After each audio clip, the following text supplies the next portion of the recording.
Greetings, greenhouse people. We are back with another episode of Tech on Demand, brought to you by GrowerTalks magazine. Our goal, as always, is to help you grow your best crops ever, and that's why I reached out to Jeremy Weber, the ornamentals crop team member at Koppert. Jeremy has experience in propagation and finished plant production, as well as more than a decade of leading a team that works with growers across North America to develop holistic IPM approaches customized for each greenhouse and growing situation. Jeremy's a plant guy through and through, and he wrote an awesome article for the 2026 GrowerTalksBiosolutions guide, and that was published in June. For the guide, I challenged him to put a unique spin on how bio-IPM strategies lead to plant health, which in turn means fewer crop losses and a reduced need for rescue missions to save plants from pest and disease. He titled his article "The End of Rotation Anxiety" and explored an angle that he's truly passionate about, that although rotating crop protection products is definitely a key part of IPM and resistance management, it's sort of an old school way of thinking. If this sounds a bit bold and raises questions in your mind, I'm with you, which is why I'm sitting here with Jeremy at Cultivate 2026 in Columbus, Ohio, so we can dig deeper into the article to better understand what Jeremy is advocating for. Jeremy, my friend, welcome back to the podcast, and thanks for taking time during a busy show to chat. It's awesome to see you. Thanks for having me. I mean, I'm having you here, I guess, but either way, thanks for the opportunity. This is always fun. Awesome. And as I mentioned, your article is titled "The End of Rotation Anxiety." So let's tee up the topic and start things off with a little bit of context. So for growers who've spent their entire careers building rotations around FRAC and IRAC codes, what is the mindset shift that you're asking them to make? Well, I think really, and it's such a big ask, you know, the more we talk about this, the more I'm like, I don't want to sound like a jerk. But, you know, at the end of the day, it really, when we're talking about biological sprays, the pitch has always been to rotate them. Right. And maybe a chemical company has one and they're like, hey, you can sub this in as part of your rotation to keep some of our chemistry going for longer. Yeah. And that's just not how they operate. It's not how they work. So, you know, we've really learned the best ways for specifically EPFs to operate. And it's not a one and done. It's not a rotational thing. You don't sub it in the middle of your thrips rotation, or, you know, we really see this with thrips parvospinus now, especially. Sure. Oh yeah. And it's just do it every week and it works really, really well. But it's the people that still are only, we rotate this one and this one and this one. And, you know, we use 4 different biosprays and we do a different one every week. That still doesn't even cut it. Okay. And it's really just pick one and hammer down, and then you see these results that you've probably never even seen before with that type of product. Right. No, that makes a lot of sense. Do you think that traditional rotation programs are becoming harder to sustain these days than they were like 10 or 15 years ago?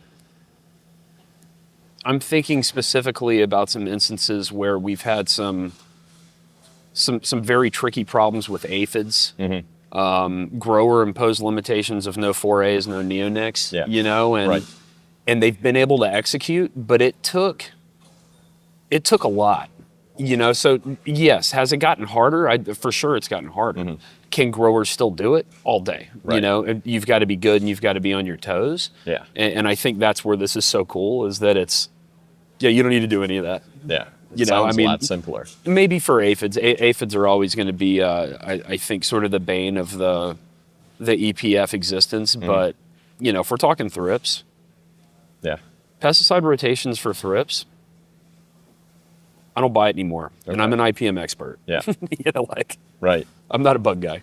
I'm an IPM expert. You don't need to rotate for thrips. And you've mentioned EPFs, and you do make this bold claim that EPF are essentially resistance proof.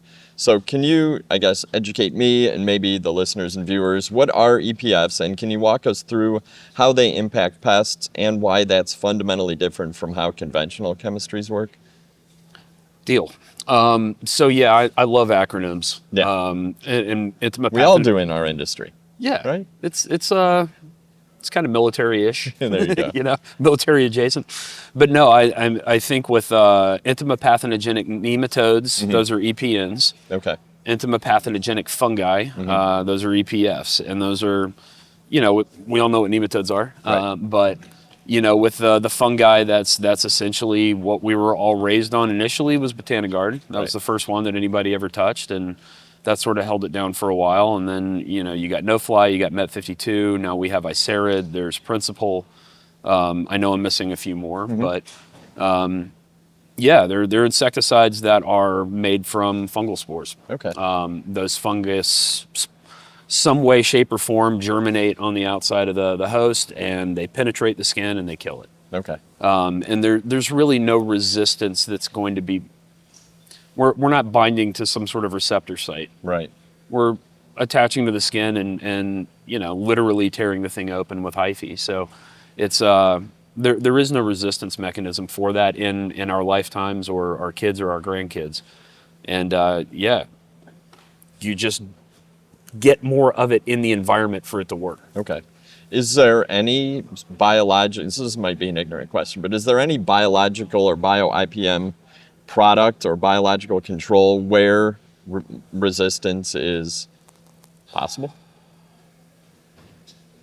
I mean, I've never heard of anything, but It's a great question, and I'm trying to think because I don't want to sound dumb. No, I don't believe so. Certainly not with macrobios, things with legs. There's nothing there. And micros, nothing that I'm aware of. Okay. There are some safer bio, you'll see in here where you've got some biopesticides that I'm like, dude, pyrethrum is not a... Right. Pyrethrum has, there's definitely resistance mechanisms there.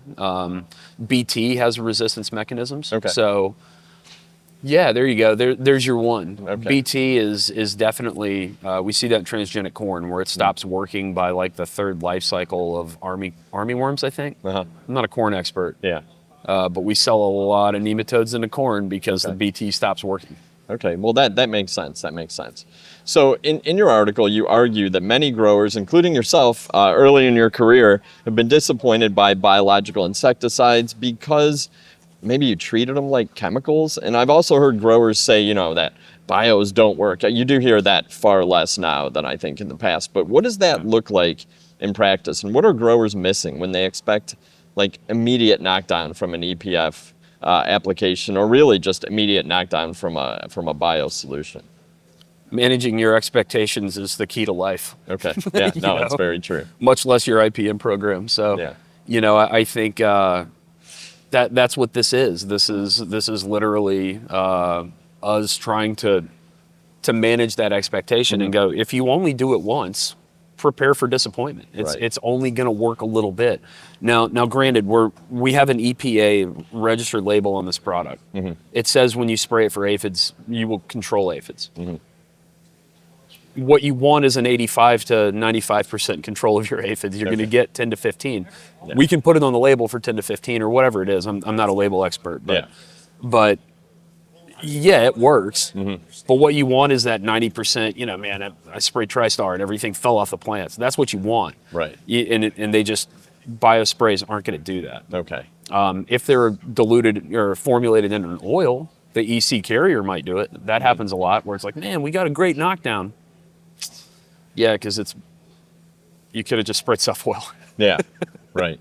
Okay, no, that makes sense. So I guess how long does it typically take for like a weekly EPF program to start creating that hostile environment that you talk about, this sort of long-term impact that you're looking to get? 3 weeks. 3 weeks, really? 3 weeks is the magic window. So at least with ours, with Icerid, what we really see there is that third application, specifically when we're talking about thrips, the card counts just fall. Okay. And sometimes it's almost not even 3 weeks. It's really the third application. So sometimes that's at day 15 if growers are doing a 5-day reapplication interval. So yeah, it's actually a little bit faster than that. Technically, it's the third app. Okay. Right after that third app, that's when we start to see the population fall. I mean, that seems pretty quick to me. It is, but Quick again, enough the whole point of the article is you've never sprayed, well, hopefully you haven't sprayed the same thing 3 times in a row. True. And that's it's very uncomfortable, that's right? The mindset shift that we've talked about. Yeah, and that's, this is my soapbox. This is my my hill to die on or kill for, however you want to look at it. that's the foundation. And Yeah. BASF, I'm not going to steal this, BASF found it, I saw that in your magazine 3-4 years ago. The foundation is a biospray every single week. Yeah. And then you layer in chemistry over the top of that as needed based on what you're still trying to kill, or Right. blow-ins or aphids. You know, Yeah. we're still going to need chemistry for aphids for a little bit, I think. But yeah, that foundation every single week. And then, you start to see it by the 3rd, but what about the 10th? Yeah. You don't have a thrips problem. Right. And that's what I was saying. We don't need to rotate for thrips anymore. Okay. You really don't. I mean, it's a little more nuanced. Adding in an IGR is huge. So IGRs are I'd say it's symbiotic, where and I know growers apply azotin or any of these azidoractin products and are like, you'll hear about people doing them by themselves sometimes, and I'm like, don't. There needs to be something else there. Okay, so that's part of a program. But yeah, I think ideally you're doing this every single week. You are tank mixing some sort of azidoractin or pedestal, novuluron, some sort of an IGR. Yeah. And not only does that actually directly target the pest, but it also weakens the exoskeleton. Okay. And we get better hyphae penetration. The insect's a little weaker, and we're able to kill it with the fungus a little bit more effectively. So you do that every single week, and if it's a soft-bodied pest, I mean, this can be leafhopper, it can be thrips, certainly, and this is the thing that a lot of growers are really starting to realize, and I think it was last year's, we have a photo of, or maybe it's in the article itself, mealybug. Yeah. And mealybug just, they're already covered in this, the meal, but it's also just covered in mounds of hyphae. Okay. But yeah, mealybugs have always been a kind of a bugaboo for a lot of people, and it'll Just takes them right out. after that 3rd app. Yeah. Huh. Okay. One app, sub it in for some, well, I'm normally doing this, that, and yeah, you're not going to notice it, but Yeah. that routine thing's pretty effective. Okay. So let's talk. So I know that you work a lot with growers who grow a range of different crops and a range of different stages. So this is going to be kind of a very broad question, but I trust that you're going to be able to nail this one. So if a greenhouse operation wanted to move away from these complex rotations, 7, 8, 10 product rotations, and adopt this bio-based approach to IPM tomorrow, what would a realistic implementation plan look like from if they're propagating all the way through shipping a crop? Well, the first thing is, and this has been my job for 15 years, or convincing people to try this without losing sleep over it. That's the hard part. If you're a good grower, you don't want to try new things ever. Right. Yeah. In my opinion. Yeah. You don't want to lose sleep. You don't want to worry. Change should be painful for a good grower, I think. And for this, what you really want to do is find a way to implement this without causing a bunch of stress on you, the front office, anybody else, Right. So the beauty of this, we're not talking about macros. Hey, you got to pull this and this out of the rotation simply so that you don't kill this $500 cooler that we're shipping you. Yeah. There's none of that. Just mix it in with your existing rotation. Okay. And that's what we've seen for Thrips parvospinus very recently, is we didn't even have them stop the cleanup app. Right. They kept doing, I think, 4 or 5 products every single week. And then we said in this compartment, just add Icerid to that tank mix. Yeah. Just throw it in the tank with it. Night and day. Wow. So the control was that. Yeah. So you don't even have to stop doing the thing that you're like, this is the only thing that's keeping us in business or keeping the crop in the greenhouse. Yeah. You can throw this in the tank with it. I mean, there's some fungicide. Obviously, it's a fungus, so you have to pay attention with tank mixing fungicides. There's some limitations there, but you can tank mix it with darn near any insecticide that's out there. So you've already got this, 25 item. Just throw it in the tank. Yeah. Try it in this compartment versus that one and look at the results yourself. Okay. And are there any, you've mentioned some pests already in this discussion, are there any pests or I guess pest problems that you are like, all right, this is a good one to start with? If you have this problem, I think I can introduce you to a bio-IPM approach that's going to be almost for sure successful. Thrips or whiteflies are the two. Okay. The Iceria, Fumisoracea, the one that's in Icerid. Yeah. It was originally Poecilia myces, then it was Iceria. Now it's cordyceps. Okay. Yeah, that one, it was originally discovered killing whiteflies in the wild. All right. Oh, So, wow.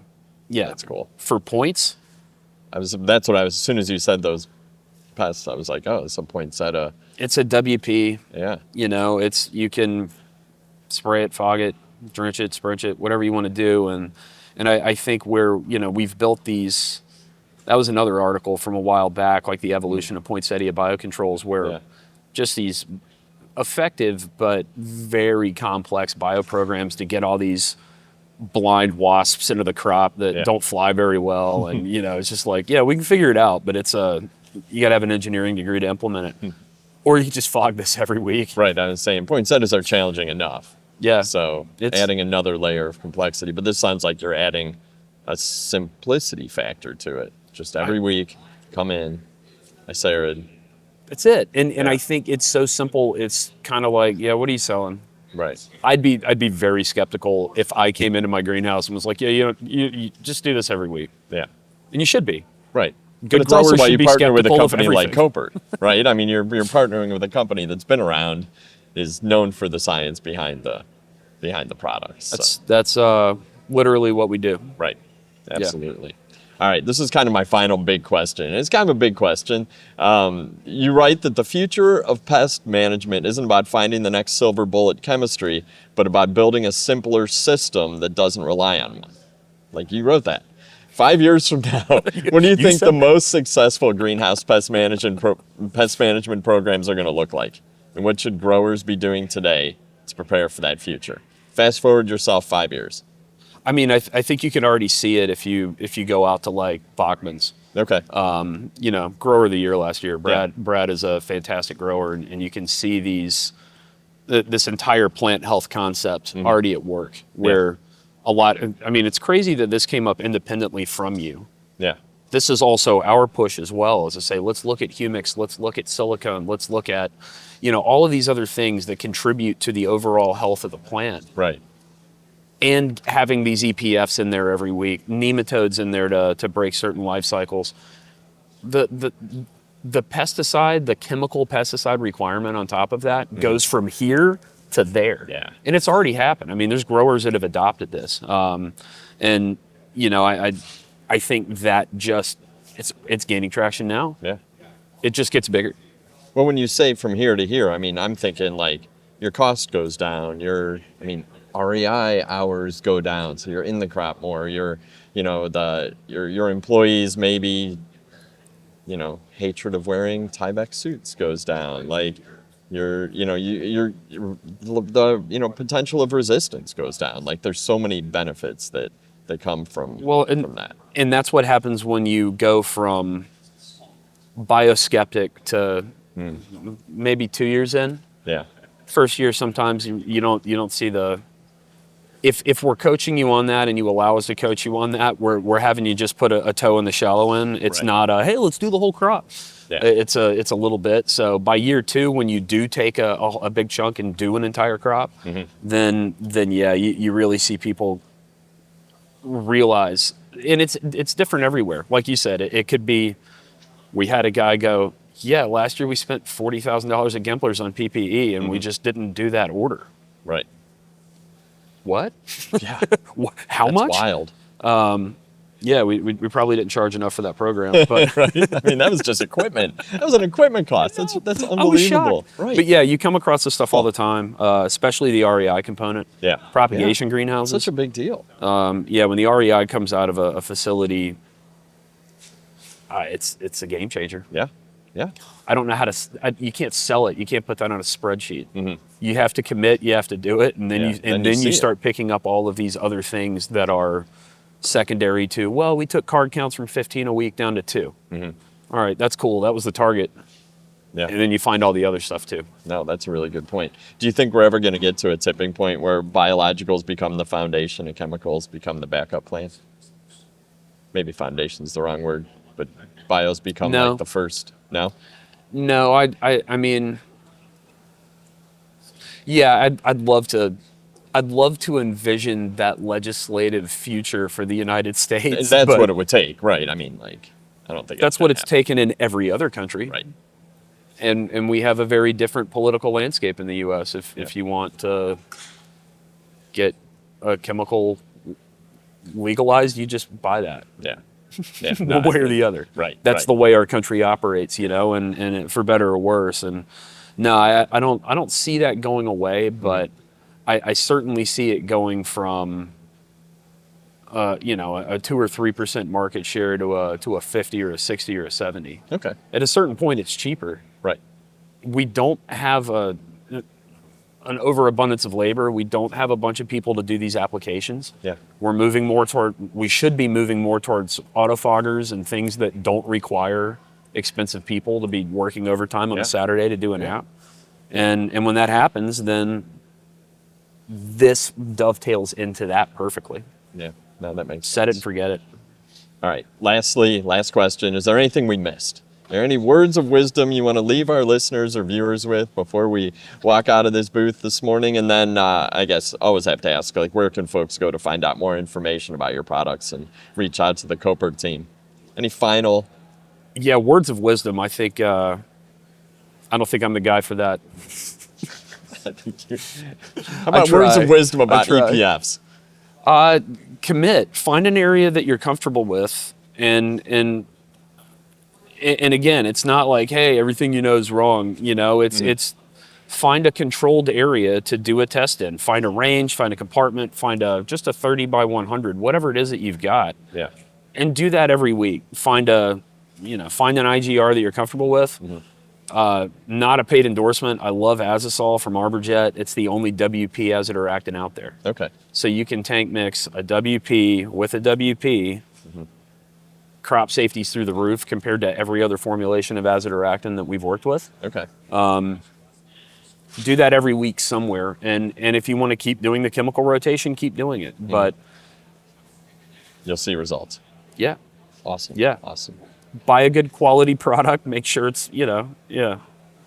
Don't get it on Amazon. There you go. There is a Always good advice. There is a cold chain to this stuff. Buy it from a company that you Koppert.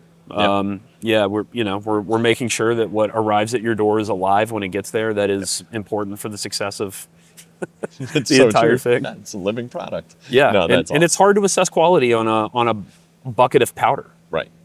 All right, my wasps were all dead. Yeah. Okay. You can see that. Yeah, guys, I need a credit. No problem. They're all dead. This looks the same if it got cooked in the sun or it didn't. Right. So make sure you're working with somebody reputable. That's always the problem. Bios didn't work. It's because they were dead. Yeah. Interesting. 100% of the time. Now, we can go into 1,000 reasons why they were dead. But I've used bios, they didn't work. It's because they were all dead. Yeah. And two years ago in the BioSolutions Guide, the 2025 guide, we talked about that chain that keeps them alive, how to assess them when they come in. I'll put a link to that in the show notes because I think that's probably really good to read and educate yourself about why they come in alive and why they might come in dead.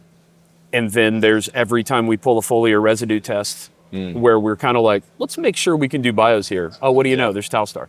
Right. So then there's bifenthrin, which is the bane of our existence, which is a 12-week residue on every product we sell, macro product that we sell. So, Icera doesn't care, but EPFs couldn't care less. Yeah. But that's bios didn't work. Yeah, because your crop was glowing in the dark with bifenthrin. You put a bunch of mites on it, they died, and your spider mites were triggered to lay more eggs because of the bifenthrin. Huh. Interesting. All right, where can folks learn more? That's my word of wisdom. Yeah, no, I love that. Stop using bifenthrin. Unless the government tells you have to. KoppertUS.com. Yep. That's our website, and we're here for the rest of the show, which this will air after. Yeah, this is gonna air after the show. This isn't live, but they'll be here next year's show in Cultivate. I think we're at booth 1403 until they kick us out. This is a good spot. Yeah, for sure, right up front. Yep. Awesome. Well, Jeremy, I really appreciate your time, sir, for all that you've done to educate me about this over the years. It's been great. You're really good at challenging growers to push the envelope when it comes to biosolutions, but then understanding the realities of greenhouse. And you've spent a lot of time in a greenhouse and maybe will in the future. So, I love being in greenhouses. It's that has never changed. I just don't have to water on the weekends anymore, which is pretty nice. There you go. Well, appreciate it so much. And Thank you. I'm Bill Calkins with Tech on Demand, wishing you a fantastic season. On behalf of the entire Koppert team and Jeremy and your friends at Ball Publishing, thanks for listening, thanks for watching. Take care out there.